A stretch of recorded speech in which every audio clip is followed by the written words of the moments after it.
Early pressure for new Socceroo coach Frank Farina. Tackling was tough. Had to run up the defence again, going through the middle, just like he did before, and he was just nudged there, Alex. And Danielson got to the ball first before Moore.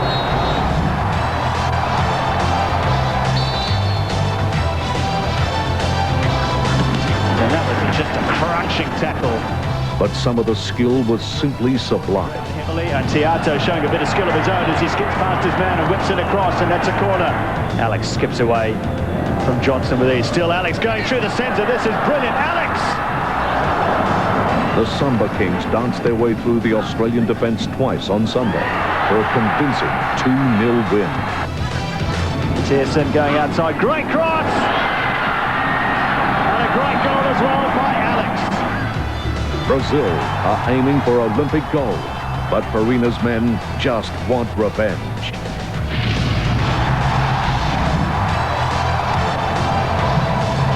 Hello and welcome to the MCG, the field of great expectations here this evening as the LG Socceroos take on the mighty Brazilians. And the atmosphere is electric. Paul Wade joins us, the former Socceroos skipper.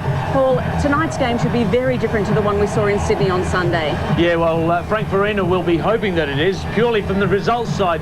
There have been a lot of changes, really. There's only a very few players left on the park. Very much a different midfield, different strike force, a few players still at the back, and a change of goalkeeper, obviously. So, yeah, a very much different performance. The changes you were talking about, as far as the Brazilians go, only 3 players starting who started in Sydney. Yeah, indeed. Marcus Polo and Mozart, the only 2 left in the midfield with Danielson. They're the only guys left. So, obviously, Luxemburgo is looking for a very different performance tonight. He's willing to try all the players available for him because he knows in the year 2000 he just might have to do the same thing. Well, Frank Farina's early indications were that he was going to stick with the same team for both games, but if we have a look here, there's many changes. Oh, including Stephen Labert, the number 12. He makes his debut tonight for the Socceroos. That is a tough gig when you know that they're playing 4 at the back. Now, Frank Farina's experimented with 4 at the back before, and it didn't quite work with Marconi, so it really is a tough one. Well, the Aussies arrive here. They must be in a very different frame of mind after 3 days of adjusting to the shock that Sydney was. Oh, they've had a long time to lie in their beds and think about all the comments that have been made in the paper and on the news and in the, all over Australia. So they are feeling it tonight.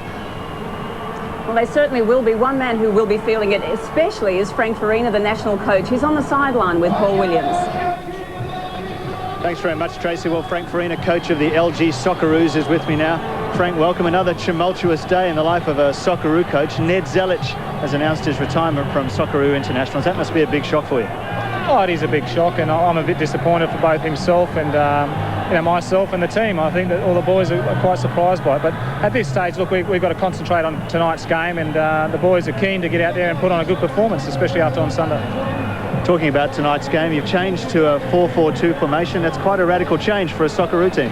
It is. I mean, but as I said after the first game, the events leading up to the first game, I decided, well, we may as well try something, and I've been saying that all week. And the 4-4-2 is something which I've been sort of experimenting with in different clubs, and I think a lot of these boys are used to playing that because they're playing with their clubs. So it's not going to be a big change for them. Hopefully it'll work well. Yes, as you say, a lot of the guys are familiar with 4-4-2, but Australia had a few problems getting shots on goal against Brazil on Sunday. Where's the penetration going to come from tonight? Look, we've been working on it in the past 2 days, and we're hoping that we'll sort of try to get in behind them outside. Danny Tiata did a lot of damage on Sunday out there, and with Brad Maloney pushing out towards the right-hand side of midfield, we're hoping that those are the areas that we're going to really hurt them. And obviously big Mark Maduka up front will add another dimension to our game, so I'm hoping tonight's performance will be very good.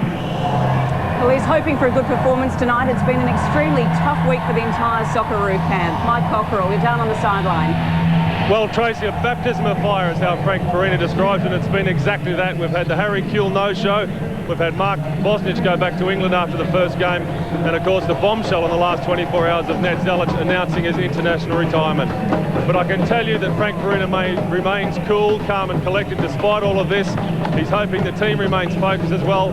We've just seen them come out here onto the pitch, and they were noticeable. They went into a huddle. Paul Ocon, the captain for the night, addressing the team. They want to feed off the energy of the MCG crowd here, and the atmosphere is absolutely electric. So a disappointing performance in Sydney on Sunday, but I believe we'll see a far improved Socceroo side here tonight. Well, the atmosphere is electric here at the MCG, and all of the action is to come right after this break.